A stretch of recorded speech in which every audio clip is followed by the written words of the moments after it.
현재 미국 노동시장 상황에 대해서는 설문 대상자의 60%가 여전히 견조하지만 다소 약화했다고 평가를 했고 24%는 노동시장이 뚜렷하게 약화했지만 안정화될 것으로 보인다라고 답을 했습니다. 뚜렷한 고용 악화가 이어질 것이라고 예상한 전문가 16%에 그쳤습니다. 미국 경제 전망에 대해서는 69%가 연착륙에 성공할 것이라고 예상했습니다. 미국 경제가 경기 침체에 진입할 것으로 예상한 전문가는 22%였습니다. 나머지는 연준이 신속하고 공격적으로 대응에 나설 경우 연착륙이 예상된다고 답했습니다. 미국 중앙은행의 연준의 인사들이 금리 인하를 예고했지만 금융시장의 혼란 때문이 아니라 경제 데이터에 따른 결정이 될 것이라고 더욱 확신을 했습니다. 리치먼드, 캔자스시티, 시카고의 연방준비은행 총재들은 현재 미국 경제 상황에 대해서 조금씩 다른 견해를 보였지만 모두 이르면 다음 달 금리 인하 가능성을 시사했다는 것이 공통된 메시지였다고 로이터 통신이 보도했습니다. 리치먼드 연은의 토마스 바킨 총재는 이번 주 글로벌 대규모 매도세에 대해서 주식 측면에서 기념비적인 일이 발생했다고 주장하기는 어렵다라고 말했습니다.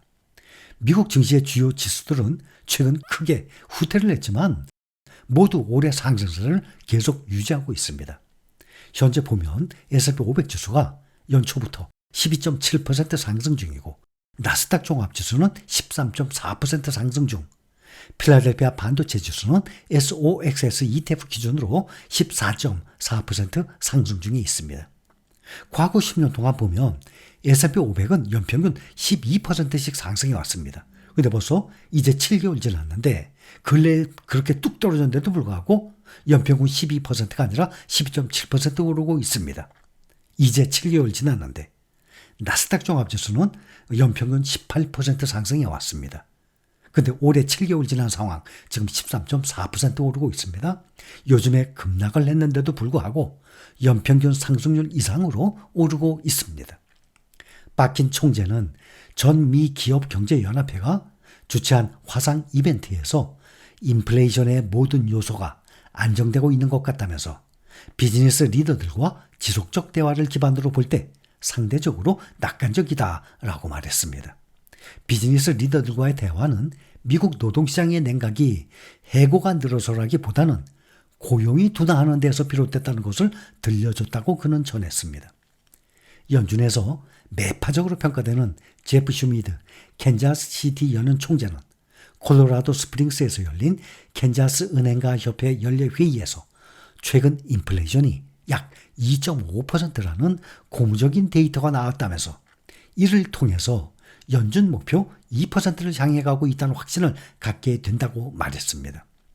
슈미드 총재는 인플레이션이 계속 낮게 나온다면 우리 임무의 물가 안정 부분을 달성할 수 있다는 자신감이 커질 것이며 정책 기조를 조정하는 것이 적절할 것이라고 밝혔습니다.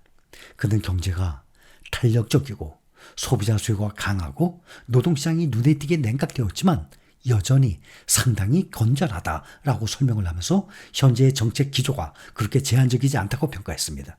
슈미드 총재는 경제가 지난 10년간 견뎌온 엄청난 충격을 고려할 때 정책 금리의 특정 경로나 종점을 가정하고 싶지는 않다고 덧붙였습니다. 지금 경제가 정상화 단계로 서서히 나아가고 있는지 아니면 정말 금리를 정상화해야 하는 상황인지 파악할 시간이 좀 더 필요하다고 강조했습니다.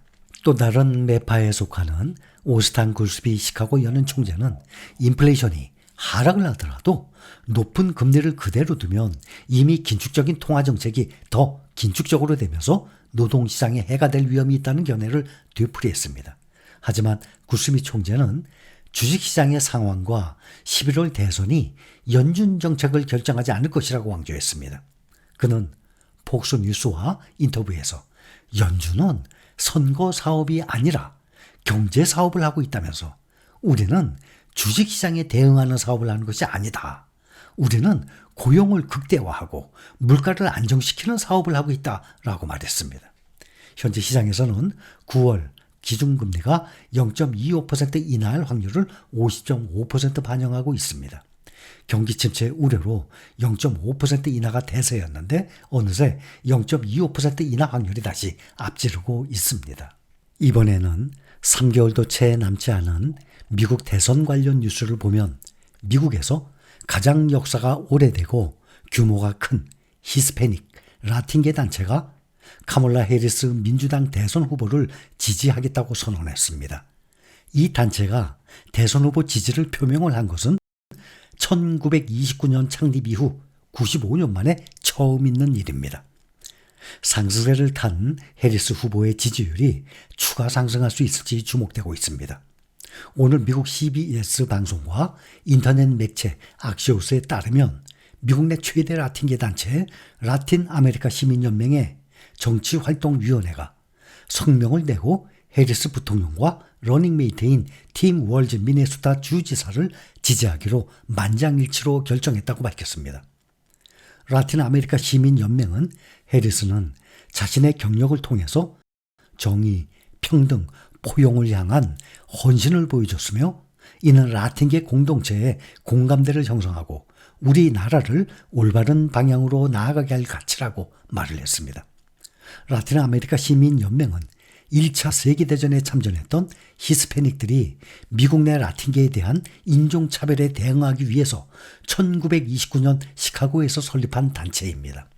이 단체는 미국 내 히스패닉계의 경제적 여건과 교육 수준, 정치적 영향력 향상 등을 목표로 삼고 활동해 왔습니다.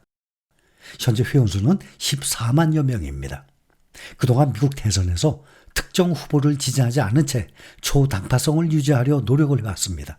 미국 정치 전문 매체 더 힐은 해리스 후보가 미국에서 가장 오래되고 가장 큰 라틴계 시민단체로부터 역사상 처음으로 지지를 받았다면서 대선에서 특정 후보의 지지 표명을 하지 않던 95년 역사의 라틴 아메리카 시민연맹 관행에서 벗어난 것이라고 평가했습니다.